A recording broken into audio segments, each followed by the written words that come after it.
مجھے ایک دوست کی بات نہیں بھولتی. ان کے بیٹے نے آ کے کہا مجھ سے, کہنے لگی ابا جی نو آکھو بڑا دے لیا رشتہ داراں نو تے بڑا ونڈ لیا, وہ کہڑا کو نا نیکی کردے نے, سوا سائڈ تے ہو کے غیبتاں کردے نے. آنکھوں نے ان بس کرن.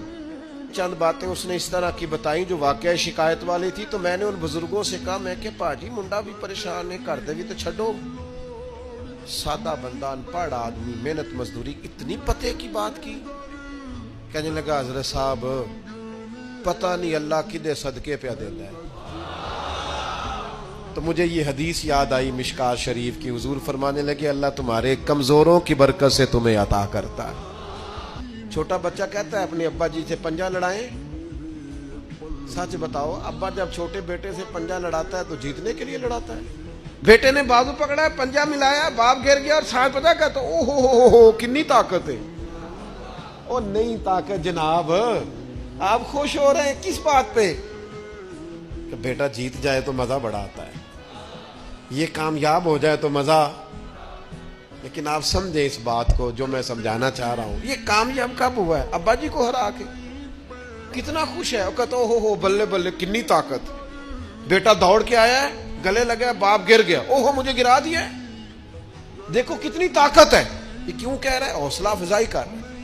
یہ گر گیا ہے اور گر کے راضی ہے, یہ ہار گیا ہے اور ہار کے تاکہ میرا بیٹا جیت جائے. یار اگر تو پیچھے رہ گیا ہے تو تھوڑا راضی ہو جا. باقی مسلمان جو آگے نکل گئے, نبی پاک علیہ السلام نے فرمایا 2 آنکھیں دوزخ میں نہیں جائیں گی. ایک وہ جو اللہ کے خوف سے روئی, اور ایک وہ جس نے اسلامی سرحد پر پہرا دیتے ہوئے جاگ کر رات گزار دی. اس سپاہی کو کوئی نہیں جانتا جو بارڈر پہ کھڑا ہے, لیکن وہ جاگ رہا ہے نا, آنکھ کھلی ہوئی ہے نا, تیرے لیے جاگ رہا ہے, میرے لیے جاگ رہا ہے. وہ چاروں کونوں پہ بارڈروں پہ جو سپاہی کھڑے ہیں وہ تیرے میرے لیے کھڑے ہیں. ان کی آنکھیں جاگتی ہیں تو باقی سارے سوتے ہیں. وہ رات جاگ کے پیچھے رہ کے, وہ عام لوگ ہوتے ہیں, ان کے عہدے بھی کوئی نہیں ہوتے زیادہ, لیکن وہ پیچھے رہ کے بہت ساروں کے محافظ ہوتے ہیں. تو بھائی کچھ نے پیچھے بھی تو رہنا ہوتا ہے نا. نبی پاک علیہ السلام ہر کام آہستہ آہستہ کرنے کا حکم دیتے اطمینان سے, لیکن صحابہ فرماتے ہیں حضور کے پیچھے نماز پڑھی تو نبی پاک جلدی سے اثر پڑھا کے گھر گئے, جلدی سے, اور تیزی سے حضور واپس آئے. تو ہم نے عرض کی یا رسول اللہ صلی اللہ تعالی علیہ وسلم آج اتنی جلدی آپ گئے اور اتنی جلدی واپس آ گئے. تو محبوب فرمانے لگے نماز پڑھا رہا تھا تو مجھے خیال آیا کہ وہ گھر میں تو سونا کل بانٹ رہا تھا, آج میں تو ایک ڈلی سونے کی بچی ہوئی پڑی ہے. تو میں نے کہا زیادہ وقت نہ گزر جائے, وہ بھی میں جلدی سے جا کے دے آؤں. تو میں جلدی سے گیا ہوں. پیسے نہ ہونے پر پریشان ہو یار, نبی پاک نے تو انہیں قبول ہی نہیں کیا, پسند ہی نہیں فرمایا. دولت, عہدہ, شہرت, اس کے بارے میں پریشان ہو. اللہ کہتا ہے یہ سب کا وسیع ہوتا تو زمین میں فساد ہوتا. لہذا مقصد حیات کو سمجھو. صرف عہدے کا اوپر نیچے ہونا یہ کمزوری کی علامت نہیں ہے. ایک تو کسی چیز کو بھی اللہ تعالیٰ نے بیکار پیدا, یہ جو مسجد کا خادم ہوتا ہے نا,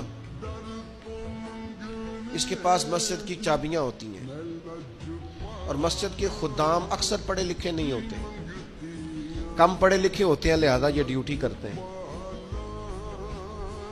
مسجد میں صفائی کرتے ہیں, جھاڑو دیتے ہیں, ڈیوٹیاں کرتے ہیں. لیکن میں آپ سے عرض کروں, بن سنور کے امام صاحب آئے, جناب پگڑی باندھی ہے, جبہ پہنا ہے, آ کے وہ سج گئے, سور گئے, آ کے یوں بیٹھ گئے وہ. لیکن ان امام صاحب کو, ان کی بھی بڑی شان ہے, جو نمازی مسجد میں سجدہ کریں گے ان کی بھی بڑی شان ہے. لیکن اس بندے کا مرتبہ آپ سمجھتے ہیں جو سب سے پہلے آیا ہے, جس نے آ کے جھاڑو دیا ہے. کہہ لوں میں ایک جملہ, کہہ لوں میں ایک جملہ, ایک بات کہہ لوں وہ والی کہ نبی کریم علیہ الصلوۃ والسلام نے کنجیاں ساری سیدنا بلال کو دے دی تھی, ڈیوٹی حضرت بلال حبشی کو دے دی. میں کہہ لوں یہ اسی رستے پہ ہیں جس رستے پہ سیدنا بلال حبشی تھے. پھر مجھے کہہ لینے دو یہ لفظ, مفتی بن کر, پیر بن کر, مولوی بن کر, مقرر بن کر, صدر بن کر, فلاں بن کے بیٹھے رہو, تمہیں مبارک ہو, تمہاری بڑی شان ہے.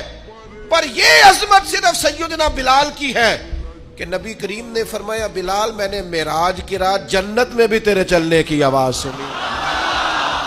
ایک نوجوانوں سے بالخصوص کہوں گا یہ کوئی مقصد نہیں ہے لوگ راضی کرنا، سٹیٹس لگانا، ویوز چیک کرنا، لائکس، کوئی مقصد نہیں، یہ بالکل بیکار کام ہے۔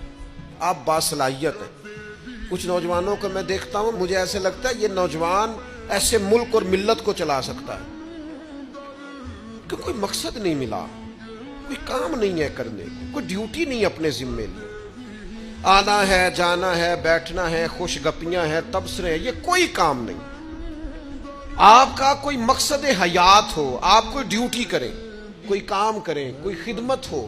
ایک خاص چیز آپ سے عرض کرنے لگا ہوں، اور یہ شاید پہلی دفعہ میں ایسا کروں گا، میرا دل کرتا ہے آج میری گزارش ہوگی، میں آپ سے طلب کروں گا، مہربانی کریں آج نہ اپنی زندگی کی پچھلی ساری کوتاہیاں یاد کریں، سستیاں یاد کریں، کہاں کہاں ہم نے جان بوجھ کر اپنی جان پہ ظلم کیا ہے، پیچھے رہ گئے، اس کو یاد کرنا ہے آج۔ یہ میں نے بھی آج یاد کرنا ہے، آپ نے۔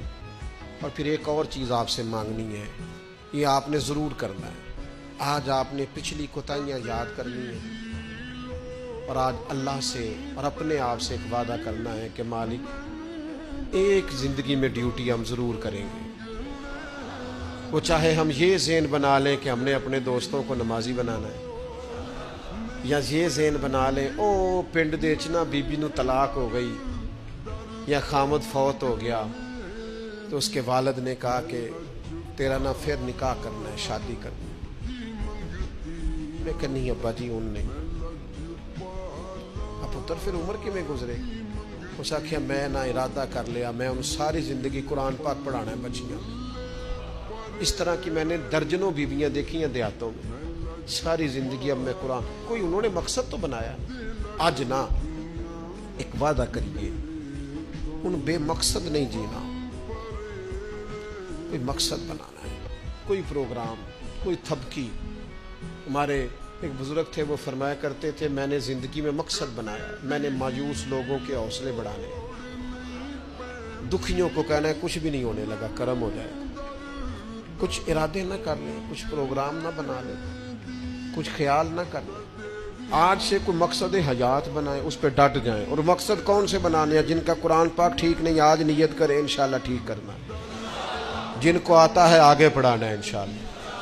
جن لوگوں کو اللہ تبارک و تعالیٰ نے رزق دیا ہے وہ غریبوں کی مدد کریں گے انشاءاللہ۔ جو محنت نہیں کرتے، والدین پریشان ہیں، وہ آج ارادہ کریں مالک ہم ارادہ کرتے ہیں تو مدد کر، ہم محنت کریں گے انشاءاللہ۔ جن کے رزق میں کہیں کوئی ملاوٹ ہے، وہ سمجھتے ہیں کہ یار یہ میں پوری دیانتداری سے نہیں لے رہا، وہ آج ارادہ کریں کہ اللہ میں ملاوٹ دور کروں گا، وہ ہم سے نہیں اپنے آپ سے، اللہ سے، اور میں بالکل جائز لیا کروں گا۔ آج سے پکے ارادے، پکی نیتیں اور مضبوط پروگرام۔ جنہوں نے جان بوجھ کے نمازیں عبادتیں ترک کی ہیں وہ آج ارادے کریں کہ بس بھائی آج کے بعد انشاءاللہ۔ آپ ارادہ تو کریں، آپ پروگرام تو بنائیں، وہ تو کریم ہی بڑا ہے۔